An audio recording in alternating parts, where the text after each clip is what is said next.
একটু দেখে দাঁড়া বলু একটু তো ঘুরে না দেখ দেখ বিসমিল্লাহির রহমানির রহিম।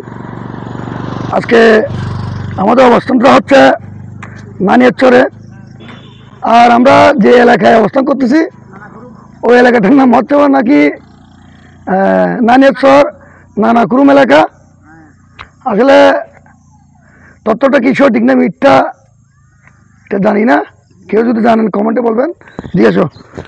আর যে আনাজ বাগানে ধরনটা দেখেন, এই আনাজ গাছগুলো রোপণ করেছে চৈত্র থেকে ফাল্গুন থেকে চৈত্র মাসে, আবার আগামী বছর ফাল্গুন থেকে চৈত্র মাসে ফলন দেবে।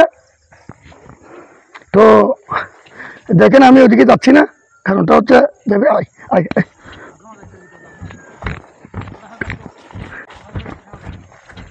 সমস্যা নেই, এদিকে এসো। খুবই জৈব বৈচিত্র্য এলাকাটা। আর দেখেন এদিকে এদিকে দেওয়া যাবে না, ওইদিকে দেওয়া যাবে না, ওইদিকে সমস্যা, ঘাস হয়তো সাপ থাকতে পারে। দেখেন এই দেখো আনাজ বাগানটা খুবই সুন্দর আনাজ বাগান এই বছর করছে। এটা ফাল্গুন চৈত্র মাসে লাগাইছে, আগামী বছর আবার আনাজ আসবে। যাই হোক দেখতে পারেন, আমি অতটুকু যাবো না, এখানে নিয়ে আসো। আনারস বাগানে তেমন কষ্ট বলতে কিছু নাই। আপনি মাটি খনন করার পর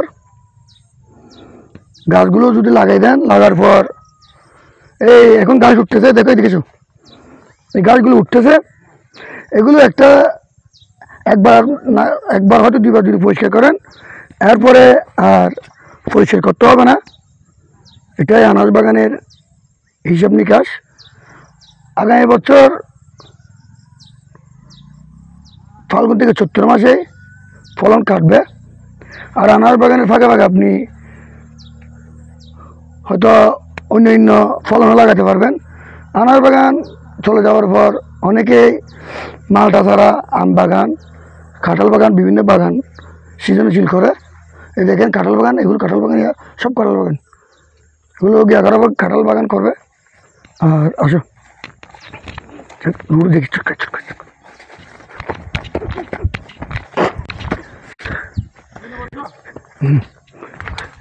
নানাকুরুম এলাকাটা অনেক সুন্দর। তো আপনি নানিয়ারচর আসলে রাস্তার দুই পাশে এভাবে আনাজ বাগান পাবেন, এভাবে আনাজ বাগান পাবেন এই পাশে।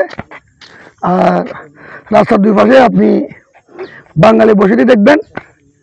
আর একদম ভিতরে আমাদের বিভিন্ন জাতিগোষ্ঠী বসবাস করে, ওদের পাহাড়ি বাঙালি খুবই সম্প্রীতি বজায় রাখে ওরা। যাই হোক নানিয়ারচর আসেন, নানিয়ারচরের প্রকৃতি এবং প্রাকৃতিক দৃশ্যগুলো খুবই মায়াবী, আপনি ঘুরতে পারেন। আজ এইটুকু, আগামীতে দেখে একটা বিড়ি নিয়ে আসতে পারি কিনা আসলো।